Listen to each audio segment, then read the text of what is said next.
Hello, Newtech വീഡിയോസിലേക്ക് എല്ലാവർക്കും സ്വാഗതം. ഇന്ന് ഞാൻ അൺബോക്സ് ചെയ്യാൻ പോകുന്നത് സിഗ്നിയുടെ ഒരു ലെൻസാണ്.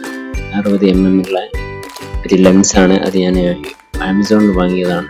അപ്പോൾ അതിൻ്റെ അൺബോക്സിംഗ് ആണ് ഇന്ന് ഞാൻ റെക്കോർഡ് ചെയ്യുന്നത്, നിങ്ങൾക്ക് വേണ്ടി ഷെയർ ചെയ്യുന്നത്.